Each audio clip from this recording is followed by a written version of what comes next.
So there is a very, very large percentage of the population when you start talking about paying for caregivers, which is around $20 to $30 an hour, or going into long-term care facilities, whether it be short-term or long-term. A majority of the population, they do not have the money to be able to pay for that, but um, they can't apply for services for help because they make too much money. So a large majority of the population is stuck in that middle where what are we going to do? If you don't know me yet, I'm Robin Thomas, founder of Living Well Connections, a healthy living community that supports, educates, and empowers us all to make healthy decisions toward a more balanced and fulfilling life. I have a background in medical research, and I love exploring the interplay of our physical, mental, and spiritual selves. Today, I welcome Tanya Maness to our podcast. Tanya worked as a social worker for 20 years with a focus on the aging population. She changed careers to become a financial advisor so she could help people plan for their future and retirement needs. Tanya's passion is educating women on financial topics and empowering them to feel confident about their financial future. She believes in creating a relationship with her client so she gets to know their holistic needs. So, hey, Tanya, I am so happy to have you as a guest in our podcast. How are you doing today? I am doing well, and thank you so much for the privilege to sit down and talk to you. I'm very, very excited about this. I am too, because some people don't think about, I do a lot of podcasts about wellness, but they don't think often about financial wellness and how important that is. And, we're both women. And one of the things when we met, I loved hearing about your background, and I loved hearing how caring and how patient and caring you are. So tell us a little bit about how you became interested in financial advising, and what have you been doing? Sure. So, I have been a social worker for around 20 plus years. I worked with mostly the aging population. Most of my background was in hospice. I did work with adult protective services and long-term care, but most of it was hospice, and I loved every bit of it. Just working with people, and in all my jobs, finances always came up. It's always kind of a background, and you know, I think with women in general, with our mental health and how we're doing, finances is always kind of in the background of everything we do and everything we worry about. So I needed to take a step back from social work for a while.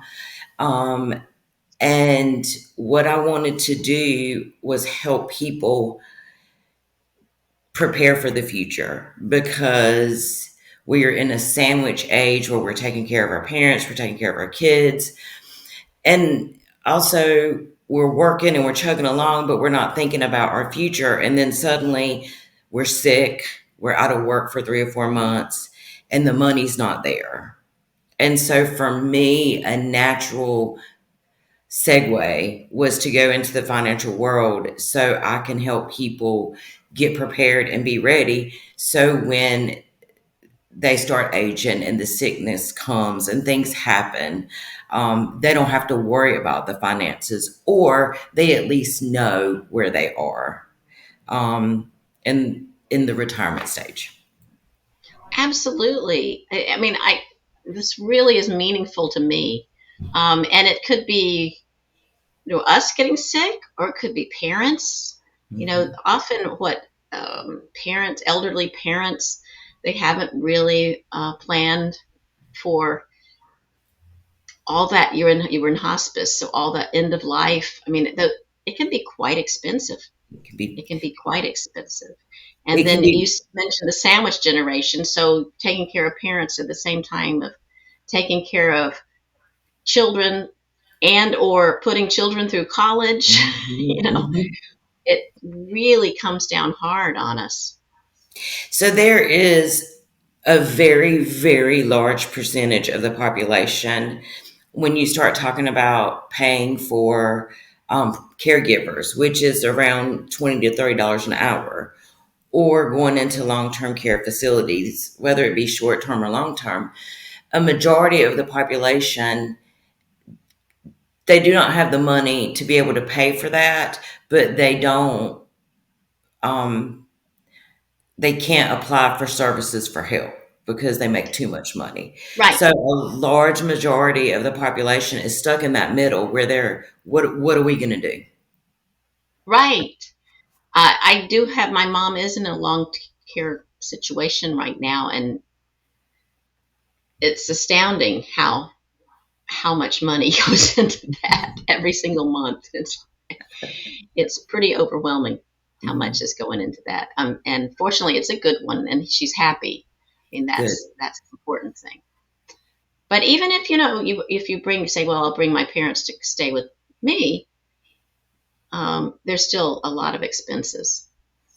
There is, and so my grandmother lives with my parents. Unfortunately, they are retired, but a lot of us are not retired. And so you're still looking at 8 or 9 hours a day where someone has to be there, and it's probably not going to be you. And if you have children, teenagers, they can't necessarily stay for 8 hours. Or do they want to?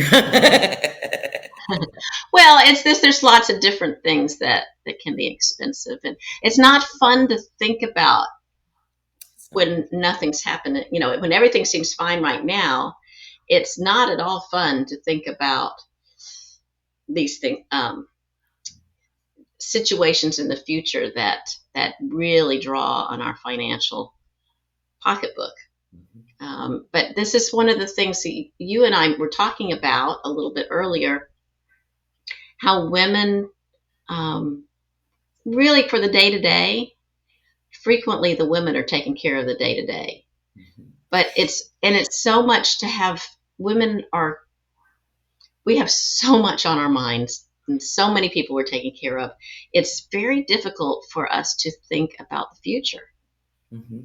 far into the future. How do you help people do that? So, and that is something I realized that I was avoiding thinking about my future before I became a financial advisor. So I myself am behind a little bit. So you're right. I mean, women are typically taking care of the day to day budget, but women and men, all of us in general, push back long term and retirement Mhm, because we're stuck in now. We're mhm. stuck in our 20s. We're in school, we're paying off school debt, and then we're thinking about buying our house, our car, and then our 30s and our 40s, we have children, and children will just suck the money right Yeah, out of you. And they so, certainly will. they do, and you don't realize it until you're there. And each stage, you're thinking, well, when I get past this stage with my child, then I'm going to save money. But it never happens Right. because each stage is taking your money for your children. So we all do, men and women. We push it back because we are so focused on our short term goals Hmm. of our budgets of today and now, and we need to buy a new car, and we need to fix up our house, and our children are going to college. And so retirement gets pushed back easily because we are so focused on today's budget. And so Yes. what I like to do is sit down with women and just kind of have that conversation of, first of all, what are your short-term goals and what are your long-term goals? Because we are more likely to start thinking about retirement if we sit down and really say, this is what I want my retirement to look like. Right. I want to travel. I want a beach house, or I want to quit working and be able to just maintain my bills. So once you say it and you start thinking about it and you write it down, then suddenly you can look at your budget now and say, okay, let's rearrange now. And then I'm going to start putting some in the long term goals. So find a budget that part of the budget is putting into long term. Right. But And we and don't just put that in there like for yeah, now. We don't just say, right, oh, wait a minute. yeah, Because we don't think about it because it's not important for right now. right. But it does. Starting early does help a It lot. does. It The does. can you starting really low. I mean, if they don't, if they a lot of people they go to a financial advisor and they think they need to have a lot of money to go to a financial advisor. What do you say about that? So I say that I am here to help anybody. It doesn't matter how much money you have. So there are accounts that start off at $1,000. Hmm. And what we do is we work with the money that you have. And once you sit down with a financial planner and you really start talking about your goals and your budget, you find that there is money out there that you can start putting more toward the long-term goals. And yes, should you start investing when you're 20? Absolutely. But if you're 40 and you're 50 and you start investing while you may be behind, any of that money that you start putting back is going to start multiplying. I mean, it is. It's going to start growing. And so, even if it's what people would call a small amount, it's money that you set aside that's growing and it's going to make a difference. Hmm. It's good. That's wonderful. Who do you serve? Do you have an area that you serve, or can you talk to just about anyone? I can talk to just about anyone. So, we are in the social media age. So we have clients all over the United States. And a lot of times when we talk to them, it's over Zoom or FaceTime. I am in the Chatham County area, but I have people in Raleigh, Smithfield, just all over. So while I say that my branch is in Chatham County, I service people all over the United States. Okay, that's good. That's great. So you'd be open to talking to anybody here listening? Absolutely, absolutely. Absolutely. And I think what is really important for me, and I think what is really important for women in general, is to have someone to sit down and yes, I want to make sure that I'm investing the way that you feel comfortable with. That's the most important thing. But I also want to know what's going on in your life. I Hmm. want to know what's happening with you, what may be happening. What got you to where you are financially at this point. Because when I'm working with you for retirement, all that makes a difference. And how you feel about your money and how you invest it, that all goes back to what you've experienced in your life. And so I really just want to know who you are as a person, what your family life looks like, because that's going to help me work with you to move forward with what your short and long term goals are. I love it. I love it. That really sums it up really, really well. And I've so enjoyed getting to know you and getting to meet you. We now can see each other regularly in a group, and it's just really nice. I have to tell people, there's this calming. Whenever I talk to Tanya, it's just this calming presence, and that it is so very important when you're talking about financial Mhm. needs. It really is. You don't want to. You're already on the edge, maybe, and you just not need to be pushed off of it. I love what you said to me. The greatest power women possess is supporting one another. Mhm. And I think in all ways, women need to be supporting one another. Don't need to be bringing each other down. And you just show that in spades. I mean, you're just showing that all the time, and I can tell. Well, I think my husband always says that women are a different breed, and he is absolutely correct. But I think with women, or for me, I'm going to just say me. So I walk in a room and I see this group of women, and my first thoughts are, "Oh my gosh, she's so put together. Look at her earrings, her necklace, and her makeup and her hair."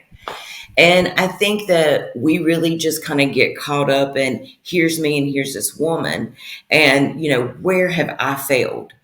A lot of times as women, that's our first thought when we walk in a room. Where have I failed? This person is here and I'm here. And it's so easy for us to do because we have so much on our plate and we're always looking for perfection. And where did I go wrong? And for me, and I'm talking to myself every day, I just think that if women came together and just realized our own strength and then supported each other, I mean, what an amazing thing that could happen. Instead of just trying to automatically go to our shortfalls. And Right, right. it's a mind change. It's a switch that you really have to work on. Yeah, it is. It is. I know. Anytime I feel what fear or anxiety, it's always okay. How can I help someone else? Hmm. What can I do to help someone else? And just like, and even if it's a small task, it's like, Right. okay, I can help someone else in this way because we all have our own talents. We We do. all have our own talents. There's no reason to compare yourselves to others. And Not at sometimes all. it's just a smile. My grandmother used to tell me all the time, smile at someone because you could really impact them. And there are some days where I am just not feeling it. And someone will come up to me and smile. And it really does make a difference. I'm like, hey. I love it. I love it. Well, what's the best way for people to get in touch with you? So they can call me at my office number. It's 919-300-1241. Or I have an email, and that's Tanya, Tonya, at awmadvisor.com. Can email me, and I would be more than happy to sit down. I always just sit down and have an initial conversation. There's no charge. It is literally just you getting to know me getting to know you. And, relationships and fits are very important. And so I feel like I love to sit down with people and just see, is it a good fit? Yeah, yeah. That makes a big difference. It does. Just about in anything we do. Well, thank you so much. I'll put all that information in our show notes so people have it one click. And I'm going to also put your business has a Facebook group too. It So does. I'll put that link down there too. We have a Facebook page. There's a lot of humor in it, but there is also some educational information. So I would love for anybody to get on our Facebook page and just see what's out there. Perfect. Well, thank you so much. This has been delightful. Thank you. Thank you so much for joining me at my Over 40 and Fabulous podcast. Please let me know if you have any questions about this episode. I will publish new episodes at noon Eastern on Saturdays, so you can listen and watch at your convenience. If this podcast has been helpful for you, please share it on your favorite social media platform or share directly with your fantastic friends. Bye for now, and I'll see you in the next episode.